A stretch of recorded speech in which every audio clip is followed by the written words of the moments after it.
we want the area in the first quadrant. So that kind of tells us that our x's and y's are both positive. Okay, if there's multiple intersection points, we're just looking at those positives. The region bounded by the curves y equals 7 over x squared plus 1 to the 3 halves, and y equals x squared over 3. So if I set these things equal to each other,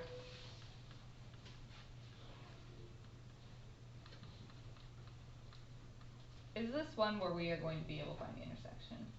No.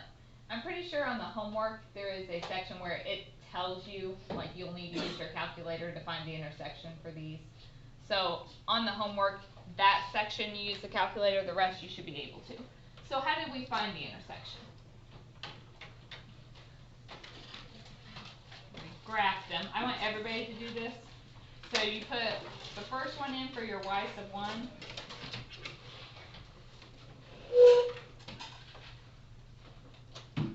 And the second one goes in for the y sub 2.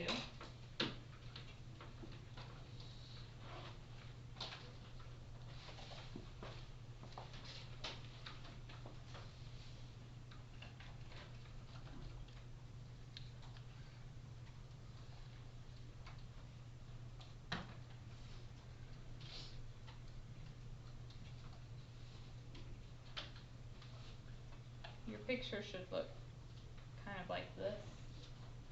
So this first intersection point we can tell, that's at where? 0. We need to find this second one, so that's when you go to second, trace, intersect. First curve you just hit enter, second curve you hit enter, guess, you get close to your point and hit enter. And I got 1.9633.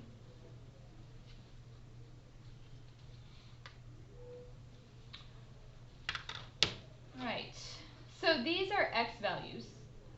So my variable has to be x, that means we do top minus the bottom. So the curve on top is the 7x over x squared plus 1 to the 3 halves,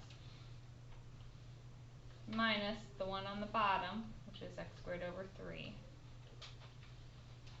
dx. Is this first one going to be nice to do the, okay, so how did we do that yesterday? We split them up, didn't we? Because this second one is nice. We don't need to do substitution for both.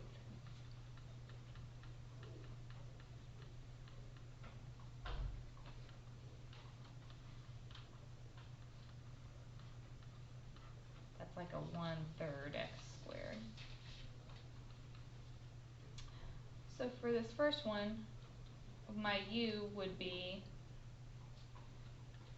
x squared plus 1. Du would be 2x dx. So that means 1/2 du will replace the x dx.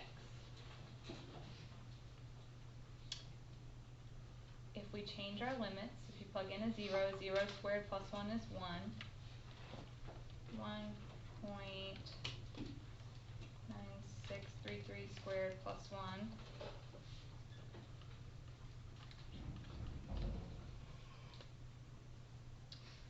Okay.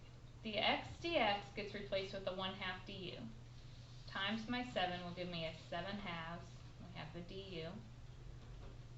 This would be 1 over u to the 3 halves, so I'm just going to write that as u to the negative 3 halves. Is everybody with me so far? I'm just going to work this integral out completely and then I'll come back and do the other one. So if you add 1 to your power, negative 3 halves plus 1 is negative 1/2. That means you need a negative 2 in front, times my 7 halves will give me a negative 7.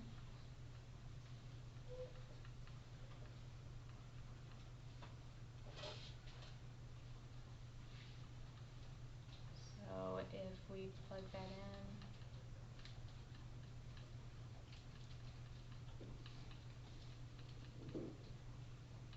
and just put all of it in your calculator, it's not going to be nice.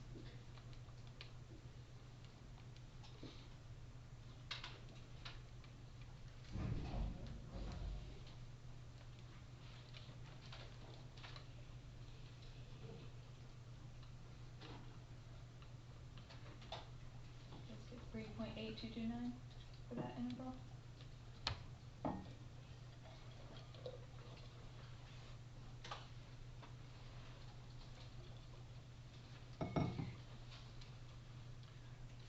So for the other one,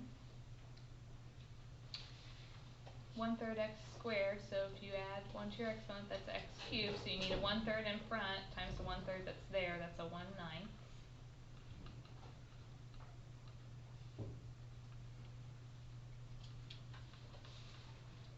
So we'll subtract off 1/9 times that.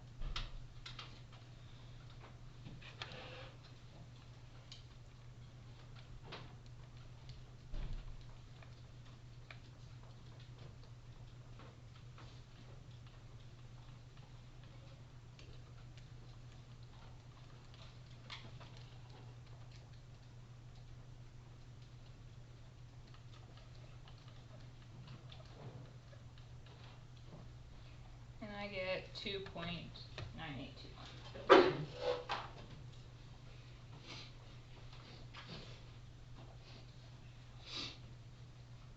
Any questions on that one?